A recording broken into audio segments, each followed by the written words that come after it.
Hello everybody, thanks very much indeed for joining us for free practice one here at Spielberg at the Red Bull Ring. 45 minutes of track action coming up in less than 5 minutes time.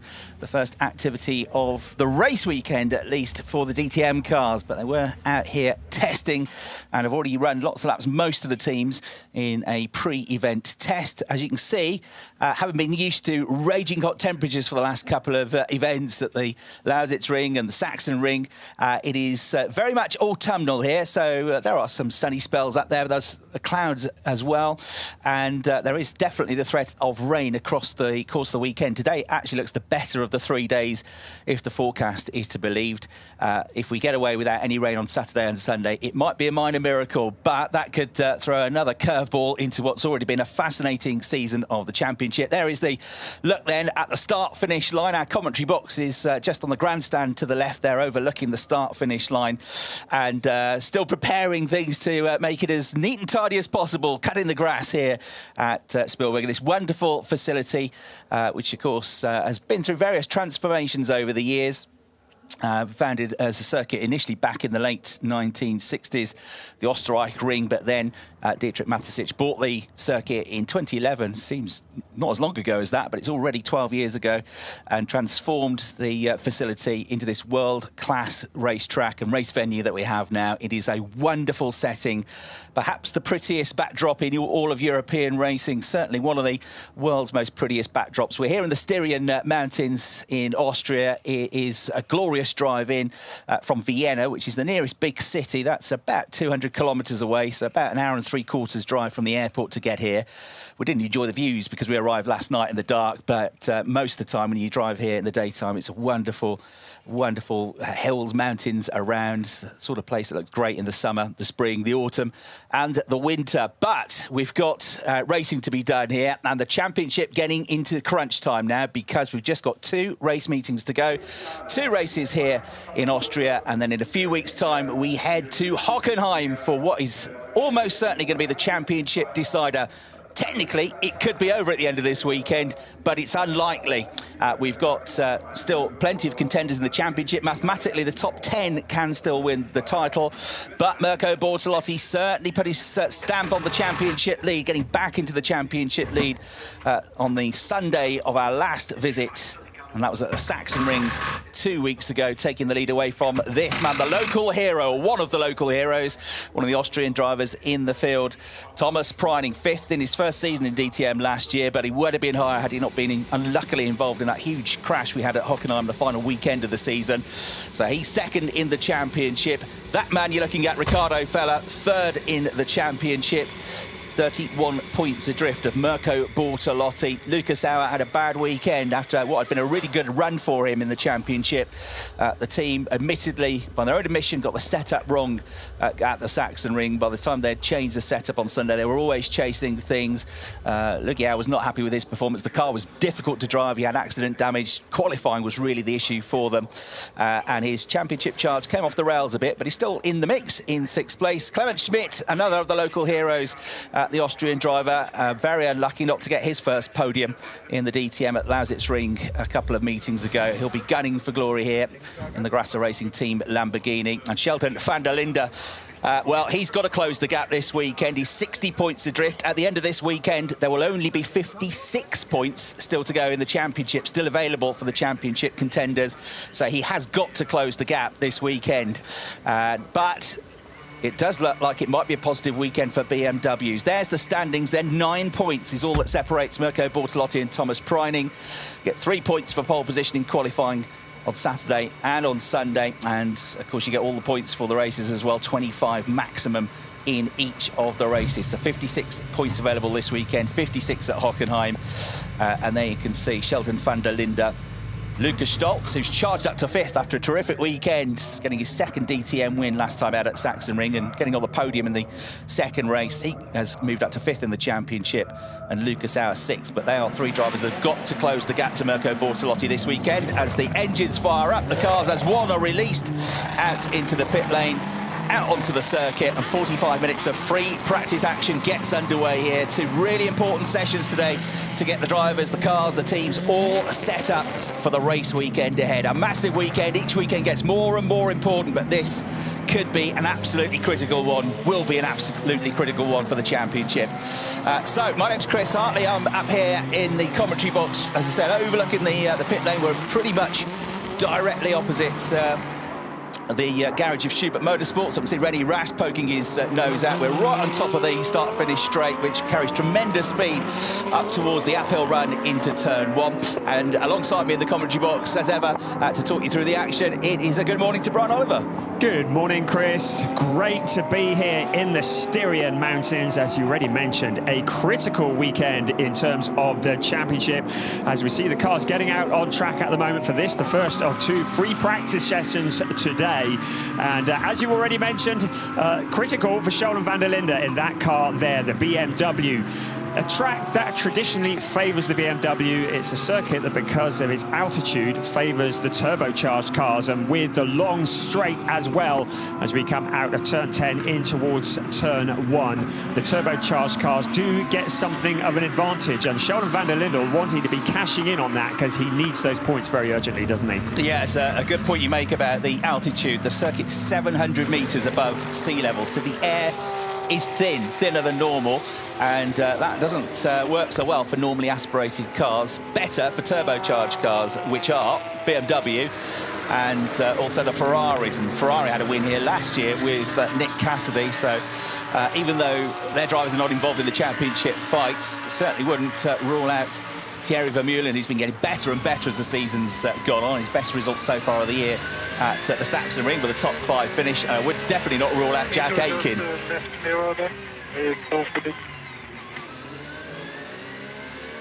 Team radio with Thomas Preining, who, Brian, was also a race winner here last year. So Porsche, Audi, they've been playing their chances down, Mercedes as well. But remember, Thomas Preining was a winner here 12 months ago in a Porsche. Yes, but he's certainly playing down his chances. He was saying that they are on the back foot this weekend. They feel as though the Porsche does not have the pace around the Red Bull Ring, and he's already saying, yeah, this is damage recovery. It's only Friday. In fact, it was after Thursday he was saying that. Audi as well also have been complaining a little bit about the BOP. Ricardo Feller also recovering from a bout of food poisoning, has only been back on the solid foods for a couple of days, so he feels as though he's on the back foot. So Audi and Porsche both been quite outspoken about the BOP, but we know with Thomas Preining, he tends to talk it down a bit, and then when it actually comes to the moment, he starts to shine, doesn't he? Yeah, absolutely right, and he's there all the time, isn't he? Even on a bad weekend, he scores points. He and Ricardo Feller, second, third in the championship, still have this run going, have been in the points in every single race so far this season. But the big thing that Porsche have been talking about, and Audi to a point as well, is top-end speed, straight-line speed. That's where they feel their lack. And even though it is quite, you know, a twisty circuit in the infield here at the Red Bull Ring with the elevation changes, you have got this very long start-finish straight, and the key to it is you're already going pretty quickly before you even get onto the start-finish straight. You have that downhill run through the final 2 turns at turns 9 and 10. They're both really quick corners, so it might not be the longest straight in the world, but you're already pretty quick before you get onto it, and it's downhill for the first part of the straight, and it's long enough that top speed is key here. Yes, and of course, after the straight, you have out of turn 10 to turn 1, then it's around the turn 2 and 3, so up the hill as well, and then there's another stretch along to turn 4, so it really is a high-speed circuit. It was Thomas Biermeier from Abt who said, we love the track, but the car really doesn't love the Red Bull Ring, and it says it all about what they are thinking in terms of the Audi here, as we look at Sheldon van der Linde again, defending champion, and he's probably starting to panic a bit because it wasn't the best of times at Sachsenring. Of course, that accident in the second race at Sachsenring, which put him on the back foot in terms of points. And there's a hint of, well, it's now or never for him. Yeah, I don't know if it might. I don't think he'll be feeling the pressure. I think he'll just be feeling, I've got to go for it now. And it's an entirely different situation than he was in last year, where everybody was trying to catch him. He was the man to beat. He was the guy leading the championship in the latter stages. But in a sense, almost the pressure's off, isn't it? Because he's a long way back, 60 points. He can still do it, but he can only do it if he has 2 really stellar weekends and others have difficulties. So sometimes that can be kind of a relief, can't it? You've got no options. If you are trying to defend a points tally, you want to be quick enough to be up there scoring points. You don't want to give too many points away to your rivals. Driving on the back foot can always be dangerous, because if you're not going absolutely flat out, you get sucked into other people's battles and then collisions can happen. So you think, do I do that? Do I play it safe? Do I go for it? If I go for it too much, I throw it off the road, I'm going to lose points. But he hasn't got any options. He has got to go for it this weekend, so it's pretty straightforward for him. Yes, probably too much to lose. Let's have a listen to Luca Engsler's radio. He's so fucking dumb. You have a 10-second gap behind you. Oh, it's a technical term, I think, there. Good start to the weekend, isn't it? Only Friday morning. Yes, what were we saying about Sheldon van der Leende? Yes, pressure off. And to a degree, that is the case, isn't it? Then it's elbows out. Certainly, the 2 clear favourites in the championship, Mirko Bortolotti and Thomas Preining, they will be thinking, I must score points, I must score points. And as you say, Sheldon van der Leende, well, he'll be like, well, throw caution to the wind. That's always a good position to be in to a degree, because you really just go for it, don't you? And Sheldon van der Leende, when he does throw caution to the wind, is always very entertaining. Yeah, and Mirko Bortolotti, of course, he's the one defending a championship lead, but I'm not sure he's feeling the pressure either. Certainly outwardly, he's super relaxed, isn't he? I mean, he's won championships before in GT racing in Blancpain, for example, Formula 2 back in the day, so he knows how to do it, which is always an advantage. He's got vast experience, but, you know, in the interview with Verena at the end of the weekend, he said there was only 4 races to go. I wish there was another 20 races to go. I'm enjoying this so much, and that is quite an insight, isn't it, into how his mind's working at the moment. He's on top of it, the team's on top of it, he's in a good place, and he's happy for the championship to go on and on. He's not tightening up, he wants more. Yes, a relaxed driver is a dangerous driver, eh? And that's exactly where he's at, isn't it? Just fairly chilled about it. Yeah, I remember his comment about I could do another 20 races, and I'm like, really? OK. We're looking at Iron Chang-kun at the moment. He's purple in Sectors 1 and Sectors 2. The quickest times that we had yesterday from René Rast was a 1:28.083. So we're looking at the times, but as always with free practice, times don't necessarily mean that much. A lot of the teams getting the setup right and bedding in tyres and just getting everything right and in the right place, because it's tomorrow where it really counts. But Iron Chang-kun goes to the top of 1:29.239, so he's about 1.2 seconds off the quickest time set by René Rast yesterday. René Rast, another driver we need to be looking out for this weekend. He's in one of the mighty BMWs. He hasn't really shone in the way that he'd like to. Still looking for that first win this season, and a season in DTM without René Rast winning, well, that's almost unthinkable, isn't it? I know, it's bizarre, isn't it? It certainly hasn't been a mighty BMW for most of the season, has it? They've struggled by and large. Well, Sheldon van der Leende, not so much. René Rast has missed a weekend with his Formula E commitments early on in the season. It was one really good weekend at Zandvoort for Marco Wittmann in the Project 1 BMW, but other than that, pickings have been pretty slim. Been in the points, but not really up at the sharp end where you'd expect them to be. So, but René Rast has been a 3-time winner here in the past. He was on the podium here last year, albeit, of course, not in a BMW back then, but in an Audi. And as you say, he was quickest yesterday at the Schubert BMW, 1:28.083 in the additional test that they had yesterday. Almost everybody was involved in that, with the exception of the Audis of Patrick Niederhauser and Matthias Drudi. Marco Wittmann was second in his Project 1 BMW with a 1:28.160, so less than a tenth behind. Arjun Maini, who finally had a good top 10 finish and no bad luck, or less bad luck last time out at the Saxon Ring. He was quick yesterday as well, third in the Mercedes, 1:28.221. And Sheldon van der Leende was fourth yesterday with a 1:28.251. So 3 BMWs in the top 4, and Thierry Vermeulen in the Ferrari was fifth. Thomas Preining in the Porsche was in 6th place. Thierry Vermeulen then on this run of, was it 6 now consecutive top 10 finishes, the first top 5 last time out at the Sachsenring. He was 6th on the road, but Ricardo Feller later got penalised, dropped off the podium from 3rd down to 6th. And Vermeulen has been getting better and better as the season's gone on. Just 20 years of age, former Porsche Benelux champion. The team has been getting better as well, as Thierry said to me at the Sachsenring. They're new to DTM, they're new to running this new 296 Ferraris, everything new for them, but it's all starting to gel now.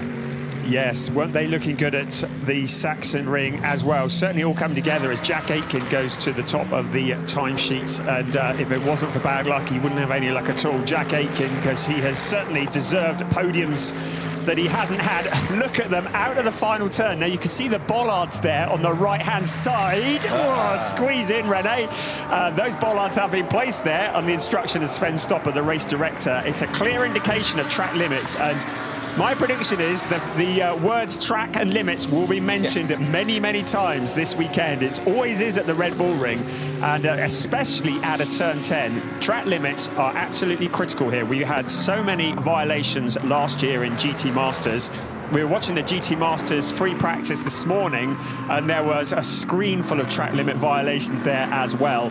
And it's going to be a real skill to keep it on the track, because they will be penalising drivers that go offline and use too much of the runoff area. And those bollards are going to be ones that we're going to be looking at.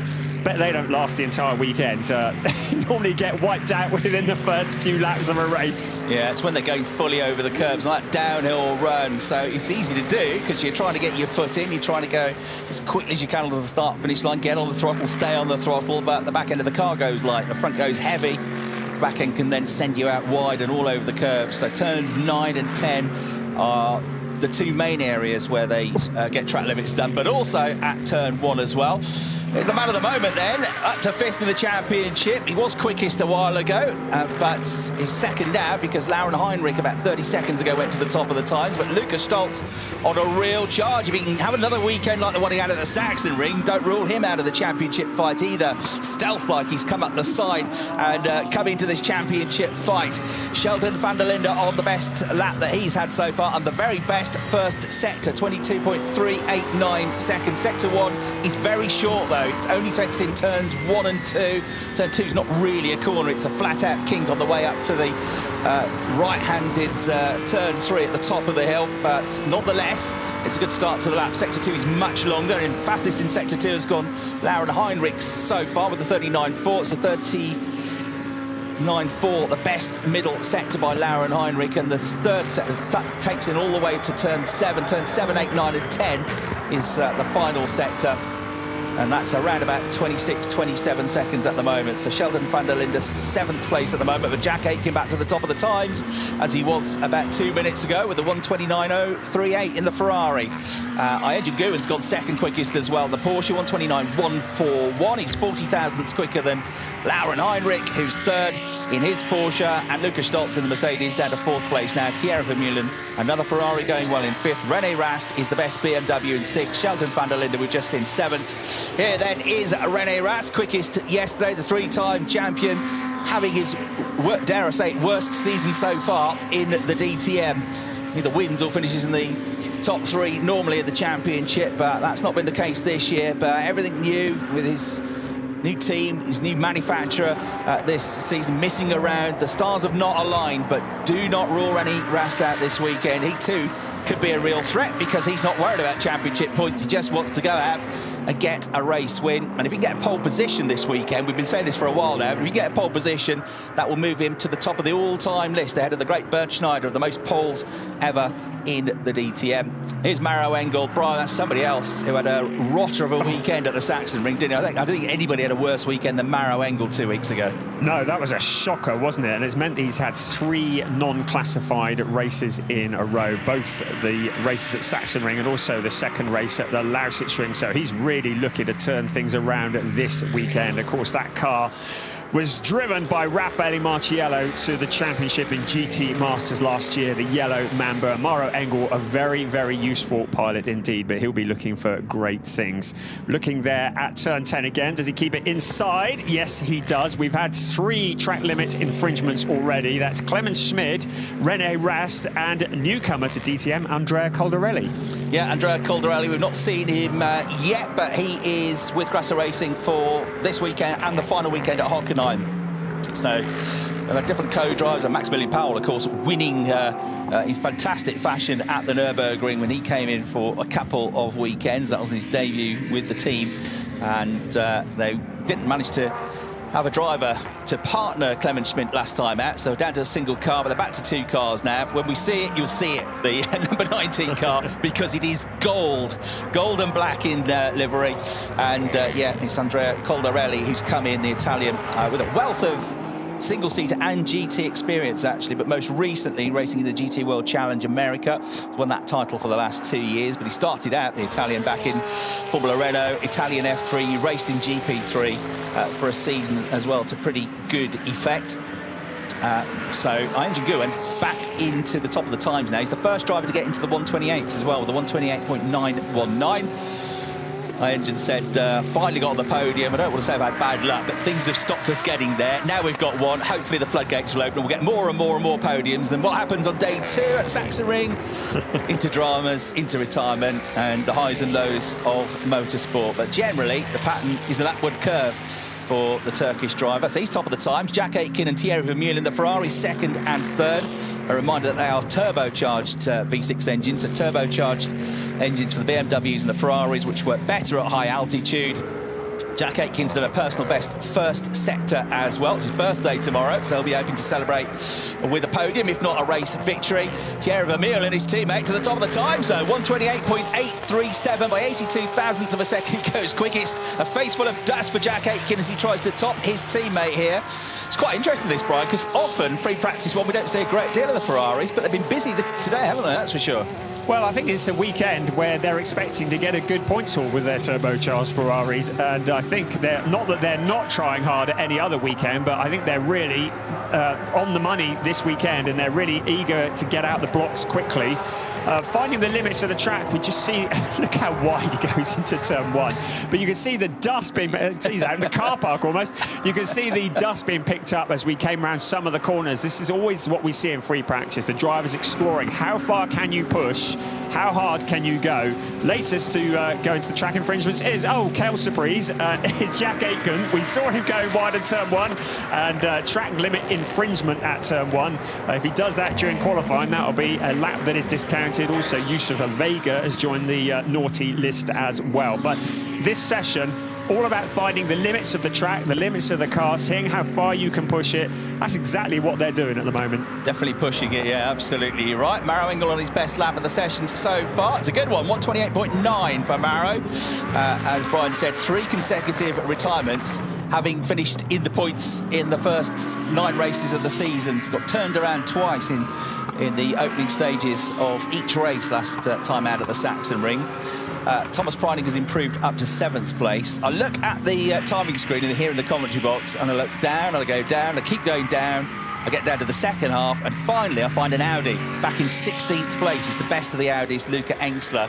Now, Abt have been quite vocal on a number of topics this weekend. Here is Caldarelli. I told you you definitely wouldn't miss the livery. Look at that, fantastic. Gorgeous. Fantastic livery on the Grasser Racing team, because they're an Austrian team as well. So for a team, for Gottfried Grasser's team, not just for his driver, Clement Schmidt, this is a home race. So Caldarelli, let's see what he can do on his first push lap of the session. It's not bad, is it? 129.309 for him.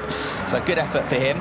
But yeah, Audi's way down at the moment. Luca Engstler in 16th place. Abt have been pretty vocal in trying to persuade a change in BOP and less restriction on their engines, because they too say, look, we're normally aspirated, we struggle for top-end speed. It's not going to go well for us here. And not only has that not happened, they've also got more weight on the cars. Yes. So they've been given an extra 5 kilograms. So the BOP here, compared to the Sachsenring last time out, the Audis are 5 kilograms heavier. The Ferraris are 5 kilograms heavier. The Mercedes and the Porsches are both 5 kilograms lighter. BMWs, everybody suspects they're going to go well here, as Brian's been saying, with the turbo, with the traction that they get on the cars as well. But they've got 20 kilograms of weight on the cars, more weight than they had last time out. So that's also a decrease, slight decrease in boost pressure as well by 0.06 bar. Ferrari have got a minuscule amount less bar boost pressure, 0.005 for them. But that's the big story, really. The extra weight, 20 kilograms, is a lot of BOP to put on cars, and that tells you everything you need to know about how the organisers suspect the BMWs, if there wasn't that change of BOP, might be running away with it this weekend. Yeah, and it's what we saw last year in the GT Masters of this event, where the Schubert Motorsport BMWs took back-to-back wins. That's something that was quite unusual in GT Masters. Martin Tomczyk from Abt Racing, he says we are almost at the bottom in terms of weight. In some cases, even the cameras have to be removed so they can get the weight down. So they're really counting every last gram to try and get down to the minimum weight. They are not chuffed about the change in the BOP. They've been appealing for a little bit more leniency, and they've had the exact opposite. Yeah, 5 kilograms doesn't sound a lot, but when it's so close, when you've usually got most of the field within a second of each other in qualifying, fractions count, absolute fractions count in DTM. And they've got a man fighting for the championship, the Drivers' Championship, with Ricardo Feller, of course. They want to get every ounce of performance as they can. We're right on board then with Thomas Preining as he whips his way past the Audi Patrick Liedhauser, and we've got Lucas out of the times now as well, 128.732. So Lukey top of the times. And Mercedes weren't exactly shouting about their chances this weekend as well. The other thing to mention about this circuit, kind of the opposite of the Sachsenring, is that to see Dennis Olsen hitting the bollard. Sorry to interrupt. Watch it out, he actually hit them, but they survived. Anyway, carry on. It's found the limit. Yeah, the circuit, the surface of the circuit, a bit the opposite of Sachsenring, is very smooth here. Now, the Mercedes is meant to be, I'm told, kind on its tyres. So good for longevity, looks after the Pirelli tyres in race performances. So they have an advantage around circuits where it's rough asphalt, but it's smooth here. So that advantage is kind of wiped out here for the Mercedes. So they weren't exactly going into the weekend full of confidence. But Lucas Auer, I know it's only free practice, but 128.732. He's gone quickest by 1/10 of a second. Ferrari's next, then the Porsche of Guen, and then you've got 3 more Mercedes up there. Engel, Stolz and Ovega, all in the top 7. Yeah, you're talking about tyre temperature, and Schubert Motorsport was saying that for the BMW, they are going to need potentially 3 pre-laps. That's 3 laps after the out lap to get the tyres into the window before a hot lap. To get the tyres into that window, such is the nature of this circuit, not putting the heat into the tyres. So 3 pre-laps, that's an awful lot of time needed. I think when in qualifying over the last few weekends, we've seen a very quiet first half, certainly up until Sachsenring, the first 10 minutes with no action. I think tomorrow in qualifying, we're going to see cars out for much of the 20-minute session because they need that extended time to get the tyres into the window. Yeah, because these Pirellis are notoriously difficult to get up to temperature, even on the really hot weekends that we've had at the Lausitz-Ring, at Sachsenring, where it's been 30 degrees and the track temperature's been even higher than that. Cars come out of the pits after making their tyre change in the middle of the race and you think, well, surely, you know, it's not going to take long to get the tyres up to temperature. It's raging hot, but it still takes, not as long as it does, you know, at the start of the season, but it still takes a good half a lap to get the tyres up to temperature. And on a circuit where it's smooth, there's less friction, less abrasion against the tyres, it takes even longer, which is why they're, as Brian said, looking at maybe doing an extra pre-warm-up lap before they can really go for it. So Mirko Bortolotti, we've been watching, back on board with the championship leader, 3 times a winner in the DTM this year, 6th quickest at the moment. We've got 6 of them now into the 128. Mirko Bortolotti bailing for the pit lane at the end of that run, but Bortolotti, 11th quickest yesterday, not showing his cards yet, but he's the only driver this year to win more than once. He's won 3 times, and he's won 3 out of the last 6 races. So, and he's had a second. Just that non-start, which blotted his copybook at the Nürburgring when they had the issue with the car in qualifying. So couldn't start qualifying. Would have started at the back, and it recurred the problem, and he missed the start of the race and became advisor in the end and missed that one. But otherwise, he's the one that's been picking up the most points in the championship. Form guide is very much with Mirko Bortolotti. If you look at the last 4 races and how many points he's picked up compared to his championship rivals, he's quite a long way ahead. He's picked up 82 points over the last 4 races and 4 qualifying sessions. The next best is Lucas Stolz, who's picked up 74, 8 fewer. Ricardo Feller's picked up 59, so the last 4 race days he's lost 23 points to Mirko Bortolotti. Thomas Preining's 45 points compared to 82 for Bortolotti, so he's dropped 38 points over the last 4 race days to Bortolotti, which is why he's no longer the championship leader. Lucas Auer has dropped 57 points to Bortolotti, most of those admittedly last time out at the Sachsenring, and he scored 25 points. And of the championship top 6, the one that scored the fewest points in the last 4 race days is Sheldon van der Linde. He's only scored 24 points compared to Mirko Bortolotti's 82 over the last 2 weekends at the Lausitzring and at the Sachsenring. And 58 points he's dropped, and he's 60 behind. So he was actually pretty close up until the last 2 weekends, which is why he's now on the back foot, which is why he's now got to catch up. But the signs are good for BMW. We've just been watching Marco Wittmann go second quickest, 128.808, only 76 thousandths behind Lucas Auer. Yes, had it not been for that slow start to the season for Mirko Bortolotti, he may well have been a lot further ahead in the points. It was a very difficult start for the number 92 car, but then found the pace in the second half of the season, and then since then there has been no looking back. He spent more time on the podium than off it. So his teammate there, Alessio Delida, at the other end of the timing sheets at the moment, but he'll be hoping for better things at this weekend as well. The best Audi is now 21st. The 21st, 23rd, 25th, 26th and 27th out of the 28 cars.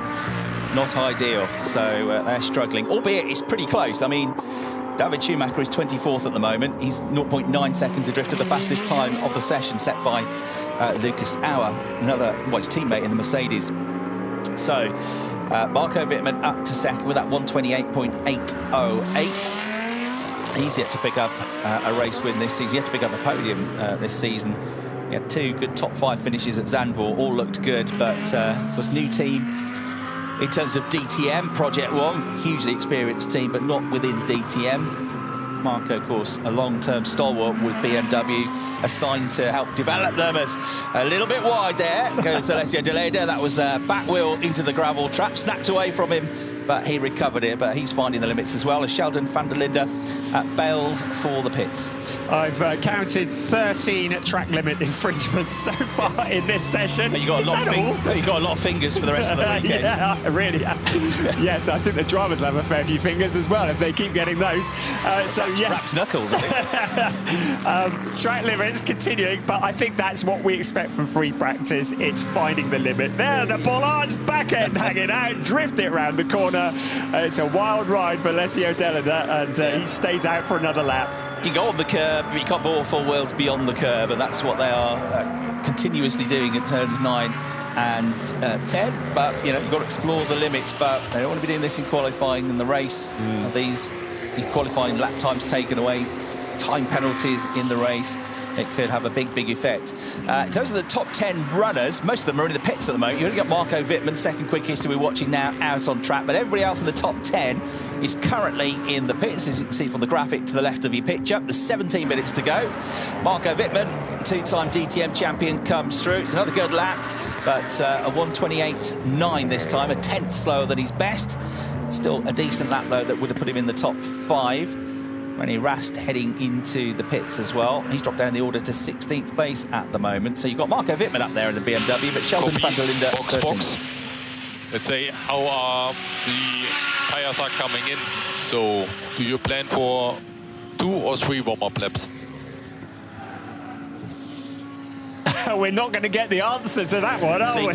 Top secret. We're all waiting for that. I thought, oh, we're about to find out how many warm-up laps they're going to be doing. No such luck. We'll see. If we see him go out, we'll count how many he does. But yeah, so that sounds like he might be going for a quali-type run, and just checking it out. I can see going out is Mirko Bortolotti as well. We're pretty much opposite the SSR Performance Garage, so he's coming down the pit lanes. The championship leader about to head out. He had a podium here last year as well in his first season of DTM, so the Lamborghini, even though it's got pretty much the same engine as the Audi, just a few tweaks here and there, they'll be hopeful that they can get something out of this. And of course, he's in the position where he doesn't need to go and get race wins anymore. They've got to catch him up, albeit 9 points is still a very slender championship lead over Thomas Priding.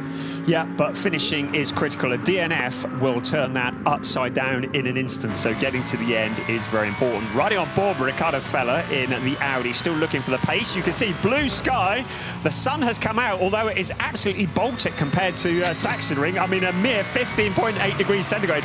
I even had to pack me coat for this weekend, heaven forbid. I will say, Brian, it's still warmer than the Nürburgring, though. By 5 degrees, 10 degrees, wasn't it, at the Nürburgring? It's still warmer than the UK as well. Summer. And yeah, 15.8. I mean, it's half the temperature it has been for the last couple of weekends. I don't think the drivers will mind. No, they won't mind that at all. No, me neither, actually. Oh, that's Ricardo Feller, let's say, exploring the limits as he went through turns 9 and turns 10. He's stone last at the moment in the order.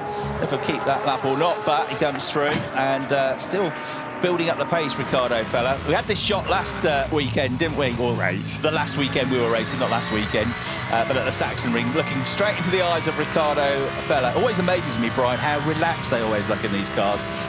They have time to blink. I'm not sure I'll be blinking. I'll be hanging on for dear life. Yeah, I mean, there's a reason why I'm not driving one of those things. I'm just talking about it. I mean, they make it look so easy. It's phenomenal. And Ricardo Feller, well, he's done a fair few laps around here, hasn't he, over the years? I already mentioned he had food poisoning last weekend, and he's only just got back onto solid foods in the last couple of days, so he's not been feeling 100%. And that's going to take its toll. It is a massively demanding business racing one of these cars. These drivers are athletes. They are trained athletes. They train hard to withstand really, really tough conditions, and he'll be very pleased the temperatures are lower as well. He did say out to trying to get right down to the weight limit, so they've even gone so far as to say, Ricardo, would you mind just eating baby food for a couple of weeks? No, he's not been well at all, has he? So, yeah, I think he's okay now, though. It's a rough weekend for him, though, last weekend, GT World Challenge. But Ricardo on the march. He was a race winner at Imola last year in his first season of the DTM. Finished 15th in the championship at the end. Here at the Red Bull Ring last year, it wasn't a great weekend for him, actually. He didn't get into the points, bearing in mind any of the top 10 scored points in the format last year. But even in this year's format, he wouldn't have been in the points, 16th and 22nd. So he'll be hoping for more, but they're up against it. That's the run into turn 1, where they've got to be careful on track limits as well.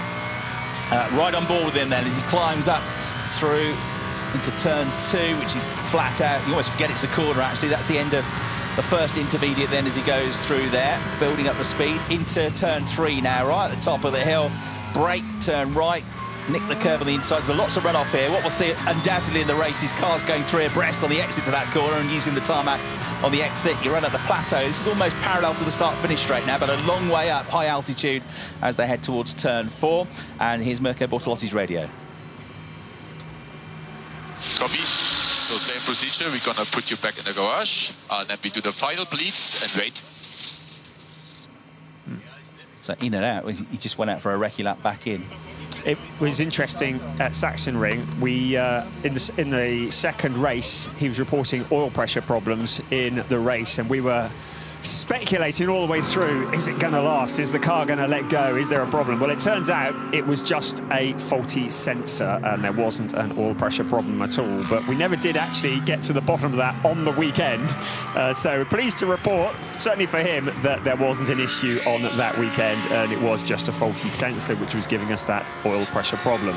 Yeah, it's a bit stressful, wasn't it? But it never affected the car, never affected the performance. Look at Arjun Maini, who I wouldn't have thought I would have said this at the start of the year, but out of the top 20 in the championship. So he got a 7th place finish last time out at the Sachsenring, and that's his best result of the season so far. He's a driver, of course, that's been on the podium and is gaining plenty of experience over the last few years in DTM, but things just haven't clicked for him, although they are today, and they did yesterday as well. He was up there, as I mentioned, in the test, but there he goes to the top of the times with a 1:28.710 Arjun Maini. Who was 12th in his first season of the DTM in 2021, 19th last year, and as I say, he's out of the top 20 this year, so things have gone a bit backwards for him, unfortunately. It's his second season with Alp Racing Team, That's a gorgeous car, isn't it? Andrea Caldarelli. Of course, GRT Grasser, who are just a stone's throw from this circuit. So this is very much a home race for them, as well as obviously Clemens Schmid. But they had high expectations. They have high expectations for this weekend. And that livery, the gold and black, it was on display in the local shopping centre earlier in the week. And I imagine it would have attracted a fair bit of attention and hopefully a few more people on the terraces as a result. You have to be quite bold to carry a livery like that, don't you? You've got to kind of back it up with the result, haven't you, when you've got gold on the car? But it does look fantastic. It's a Caldarelli with lots of single-seater experience back in the day. When he raced in GP3 for a season, which was the old FIA Formula 3, back in 2011, I think it was, yeah, 2011. He finished 10th in the championship, pretty good, his first season in GP3. He'd come from Italian F3 at the time, in which he'd been a front-runner. And that was the year Valtteri Bottas won the championship. So he was racing against Valtteri Bottas that year. James Collado was second in the championship. He, of course, recently won Le Mans 24 Hour with Ferrari. And another driver that competed back in those days in GP3 against Caldarelli was Nico Muller, former star of DTM, of course, now concentrating on GT racing and abroad and also in Formula E. So yeah, it's interesting when you look back at the names 10, 12 years ago that you see actually, yeah, they've gone in quite different directions, but the DTM connection there. Caldarelli, impressive, goes third, 128.760, and absolute best in the middle sector as well. So Rast is quickest in the first short sector, which takes in turns 1 and 2. The middle sector is the longest sector, that takes in turns 3, 4, 5 and 6. And then the last few turns, 7, 8, 9 and 10, that's the middle in terms of the distance or the time around it. That's about 26 seconds, and Aitken's quickest there. So no optimal lap time yet. You've got 3 different drivers, quickest in each sector, but you've got to compromise the setup sometimes. Lucas Stoltz continuing on. He's there in 8th place, improves back up to 8th with his best lap of the session, 128.9. Only 2/10 off the fastest time. Yes, Lucas, I was going to say Lucas Howard. No, that's not what I was going to say. Lucas Stoltz, get the right one. Yes, always there and always lingering, ready to pounce. And Mercedes-AMG, who have this setup transparency, they call it, where they share data between the Mercedes teams. So there's no secrets. So I was just looking there at the exit of turn 10. One of the cones is having a little bit of a lie down. So someone has exceeded track limits there. It's a good job we haven't got one of our cameras there, isn't it? Arjun was pretty committed on the run into turn 10. He absolutely whacked the curb on the way into that final corner on the inside, but top of the times with a 128.587, and that was a really good lap from Arjun Miney. He's done 2 absolute best sectors on that lap, so quickest in sector 2, quickest in sector 3. Arjun Miney to the top of the times, albeit by only 14 thousandths of a second, because this man, who is hopping and skipping way out wide coming out of turn 1, Andrea Caldarelli, welcome to DTM. He's got second quickest, 14 thousandths of a second behind Arjun Miney with a 128.601. That's impressive. Well, he's already had 4 warnings for track limits, so I don't know whether that might have been one as well, but he's clearly pushing hard. What is it about that number 19 seat? When you get a guest in it, they seem to go like a rocket, don't they? Absolutely right. So impressive from Caldarelli. And Lucas Auer is third. Engine Guwen's come back up there as well. He's 4th now with a 128.803. Marco Wittmann 5th. Lucas Stoltz has had 2 consecutive good laps. The latest one's put him into the top 6. Arjun Miney had a good first sector. Middle sector was a 39.2, and he's got the best time in sector 2, which is also a 39.2. He's only 26 thousandths down, so it's still going to be a good lap, and he could maybe be even better than the one before if he had a good final sector. He looked committed again, Arjun. It is quicker, 68 thousandths quicker. So 128.519. Arjun Miney's got his mojo back, everybody. Welcome back. He's had a really difficult first half of the season. I have to say, he had a lot of bad luck as well. Quite often found himself in the wrong place at the wrong time, because really qualifying's never gone that well for him this season. But it started to click finally with him, the team, whatever.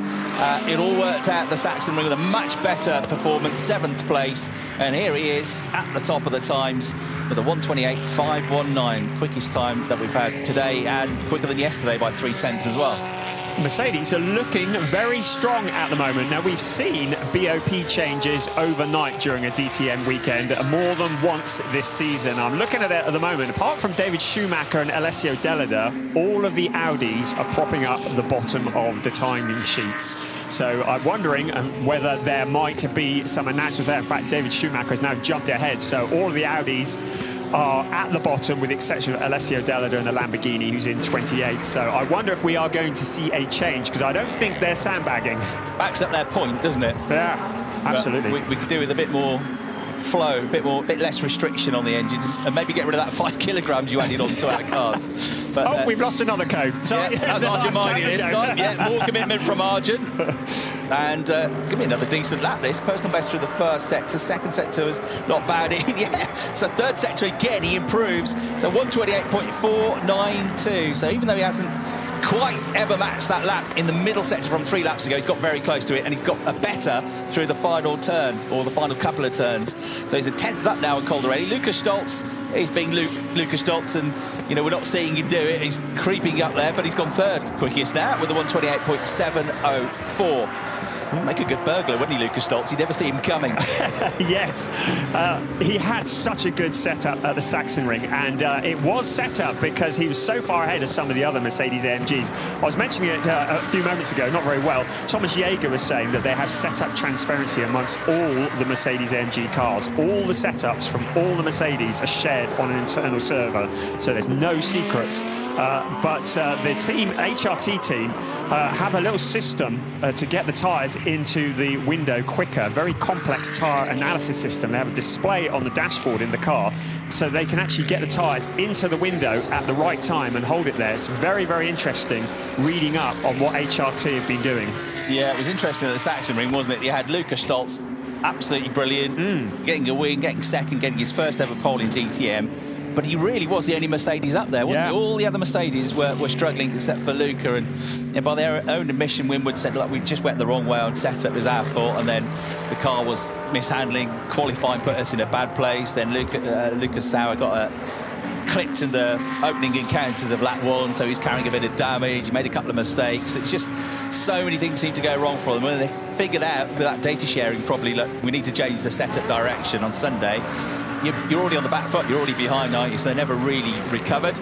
Maro Engel, second quickest, 128.576. Mercedes 1-2 at the moment.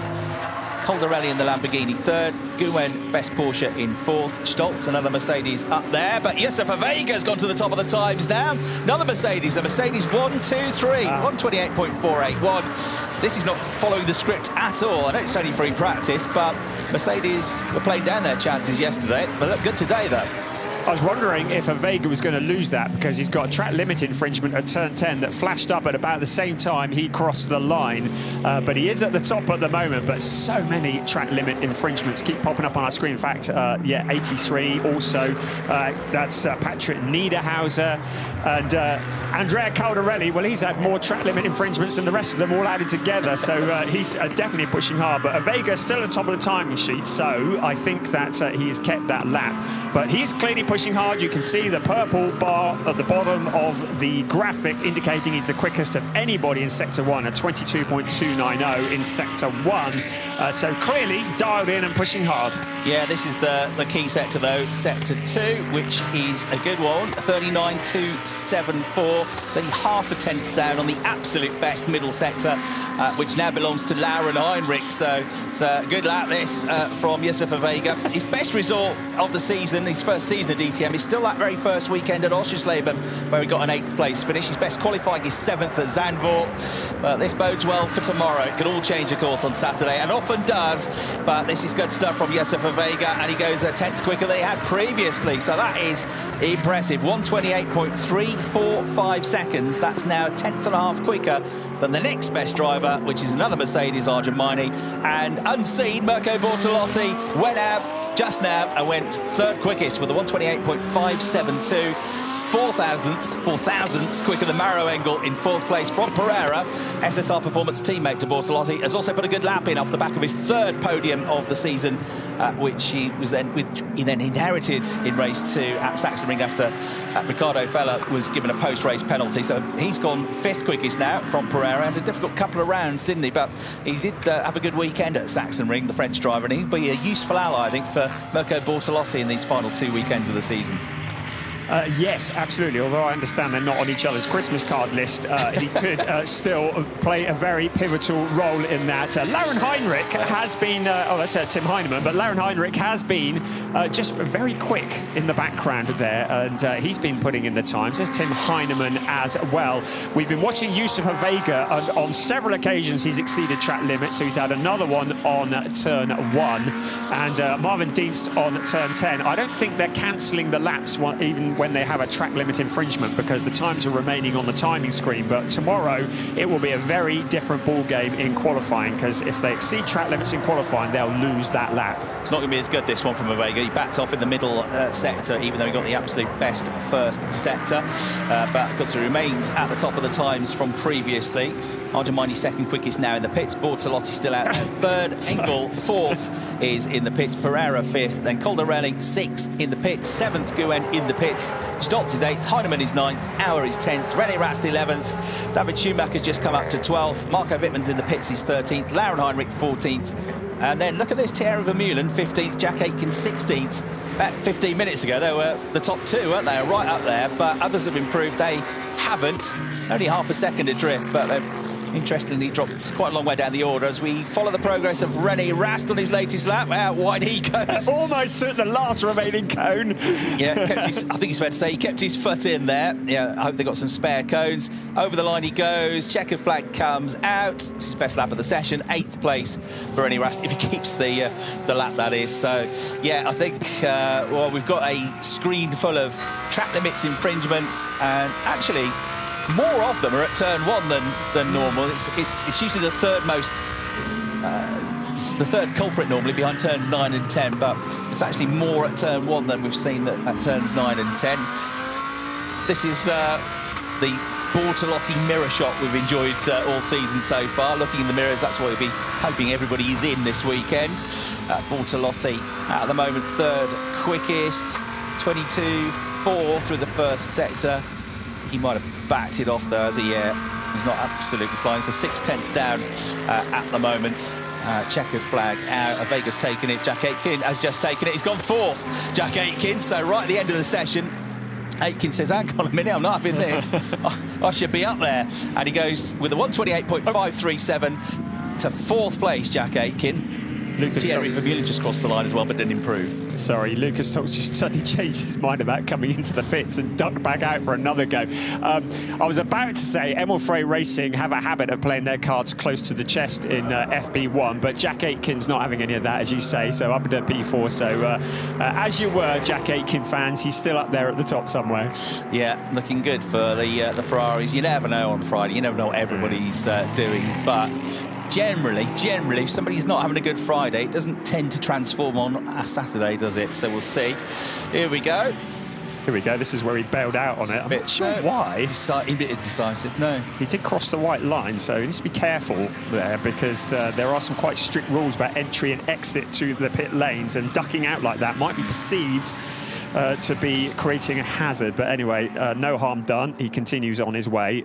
That's the view from turn 3. That gives you a real impression of the elevation change from turn 1 up to turn 3. So Yusufa Vega makes it a Mercedes 1-2 with Argemini in free practice 1. 128.345 seconds for the German driver. Argemini 2nd. Mirko Bortolotti, the championship leader, 3rd. Jack Aitken in 4th place, right at the end of the session. Mauro Engel in 5th with a good session. From Pereira in the SSR Performance Lamborghini 6th. And on his debut, Andrea Caldarelli, 7th place for Grasser Racing Team. Guen Rast and Stoltz are in the top 10 as well. Picking out one or two of the other names, Lucas Auer, 12th place, but not that far off the pace, 0.3 seconds. Sheldon van der Linde, championship contender, half a second adrift. Thomas Preining, second in the points, 0.7 of a second adrift. But it's tomorrow that will really count, and barely seen, if at all, Kelvin van der Linde, but look, he's back in 24th place. The Audis, as you can see, all struggling in free practice 1. Will they be able to turn it around in free practice 2 or not? We'll find out in a few hours' time. Another 45-minute session coming up at 3 local time in here in Austria.